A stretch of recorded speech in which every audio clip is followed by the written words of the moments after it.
Bonjour à tous, mon nom est Cheikh Traoré, je suis étudiant et créateur de contenu sur les réseaux sociaux. Alors sur cette page, nous faisons de la motivation afin de booster nos confrères à devenir des personnes 2.0. Si vous n'êtes pas encore abonné à ma page, je vous invite à vous y abonner. Alors aujourd'hui, j'aimerais vous raconter une histoire. C'est l'histoire d'un ancien énarque. Il sortait tout fraîchement de l'École nationale d'administration. Il aspirait à de belles ambitions, une belle carrière. Il voulait devenir cadre dans une société privée de la place. Il avait donc commencé à rechercher une entreprise justement pour occuper ce poste-là.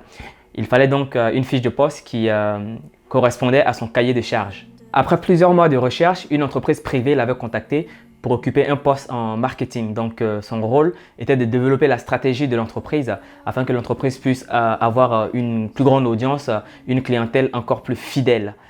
Il a refusé ce poste-là car pour lui, il devait avoir un poste de direction. Il voulait forcément devenir directeur d'une société de la place. Dans ce poste de marketing, son rôle allait être d'être au plus proche de la clientèle, ce qui demandait forcément une capacité à communiquer avec les clients et donc une facilité d'approche avec le personnel, les collaborateurs, mais aussi les personnes extérieures à l'entreprise. Au cours d'un séminaire de formation, il rencontrera le DG d'une société privée de la place dont le but était de développer son business justement dans les pays de la sous-région. Et donc son rôle allait être le responsable commercial justement de cette entreprise-là dans tous les pays de la sous-région. Le DG lui proposera encore un poste de responsable dans son entreprise. Il dira non parce que lui, son rôle, son but, son objectif, son ambition, c'est de devenir directeur. Sa mission allait d'abord de connaître le pays dans lequel l'entreprise est installée, mais aussi de mieux maîtriser en fait les pays de la sous-région pour pouvoir établir une stratégie business dans ces pays-là. Malheureusement, il dira encore une fois non. Après plusieurs mois de recherche, l'administration publique de son pays avait besoin d'un responsable du contrôle de gestion. Son profil correspondait, ils ont donc fait appel à lui. Après l'entretien, on lui a bien expliqué l'enjeu du poste, qu'il fallait déjà avoir une appétence pour les chiffres. Son rôle allait être aussi de mesurer la performance, d'établir le budget, d'être le partenaire privilégié du directeur général, mais aussi des opérationnels qui sont sur le terrain. Donc c'était vraiment un travail de performance et lui, il allait quand même acquérir beaucoup de connaissances et beaucoup de compétences dans ce poste-là. Encore une fois, vous connaissez déjà sa réponse, il dira non. Une entreprise privée de la place le contactera car ils avaient un poste de direction qui était vacant.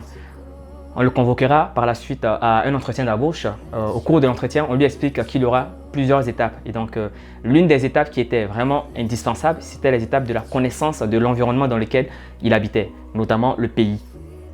Est-ce qu'il avait la connaissance parfaite de son pays? Il répondra non. Est-ce qu'il connaissait très bien les pays de la sous-région? Non. Est-ce qu'il maîtrisait les outils bureautiques, notamment Excel justement? Il répondra encore une fois non. Est-ce qu'il maîtrisait autre chose? Est-ce qu'il avait l'art oratoire, cette facilité à aborder, à approcher les personnes qui seront extérieures à l'entreprise? Donc pour cela, on lui a fait faire un test de personnalité, mais aussi d'autres tests justement pour pouvoir vérifier tout cela. À la suite de l'entretien, ils se sont rendus compte qu'ils n'avaient pas assez de compétences justement pour pouvoir aspirer à ce poste de direction. Malheureusement, on lui dira non à l'issue de l'entretien. La morale dans l'histoire, oui, il y a une morale. C'est qu'on ne peut pas avoir tout au moment où nous voulons. Quelquefois, il faut apprendre à faire des choses que nous n'aimons pas. C'est dans les petits efforts, c'est en faisant les choses que nous n'aimons pas que nous devenons excellents dans nos domaines. Il a malheureusement échoué à son poste de direction. S'il avait accepté son poste de marketing, il allait avoir les outils nécessaires quant à la connaissance du pays, mais aussi de la sous-région. S'il avait accepté le poste de commercial, il allait avoir les compétences nécessaires au niveau communicationnel pour pouvoir aspirer à ce poste de direction. S'il avait enfin accepté le poste de contrôleur de gestion, il allait avoir la maîtrise de tous les outils bureautiques, notamment Excel et même d'autres outils justement pour pouvoir avoir la casquette nécessaire pour affronter ce poste de directeur qu'on lui proposait à la fin. Mais il a dit non, il ne voulait pas forcément commencer en bas de l'échelle. Il voulait tout de suite avoir le rôle de directeur d'une entreprise. Malheureusement, il a échoué. Vous savez, la vie n'est pas une course. Chacun a son horloge. Vous avez votre horloge naturelle. Suivez votre horloge naturelle. S'il faut commencer par les métiers bas de gamme, alors commencez par les métiers bas de gamme. C'est comme ça qu'on acquiert les compétences nécessaires pour affronter le plus gros lorsqu'il se présente à nous. Beaucoup de personnes se plaignent malheureusement de ne pas avoir des opportunités. Vous savez, Dieu ne vous enverra pas votre cadeau dans l'emballage que vous voulez. Plusieurs opportunités frapperont à votre porte. Est-ce que vous ouvrez la porte aux opportunités? Soyez prêts. il faut toujours avoir les compétences nécessaires avant même que l'opportunité s'offre à vous. Car si l'opportunité se présente à vous avant même que vous ne soyez prêt, cette opportunité-là ira frapper à la porte du voisin. J'espère que la vidéo vous plaira. J'espère surtout que vous aurez appris quelque chose.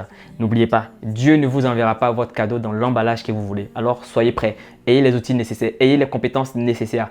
Et s'il faut commencer dans un métier bas de gamme, alors commencez et cumulez les compétences nécessaires pour affronter le gros morceau lorsqu'il se présente à vous. S'il y a une personne autour de vous qui aimerait écouter ce message-là, n'hésitez pas à partager avec elle, car c'est comme ça qu'on grandira tous ensemble. Et n'oubliez pas, abonnez-vous à ma chaîne YouTube car je suis en train de faire la migration sur cette chaîne-là pour voir plus de contenu. Je vous souhaite de passer une journée ensoleillée et on se retrouve dans une nouvelle vidéo. Mon nom est Cheikh Traoré. Au revoir.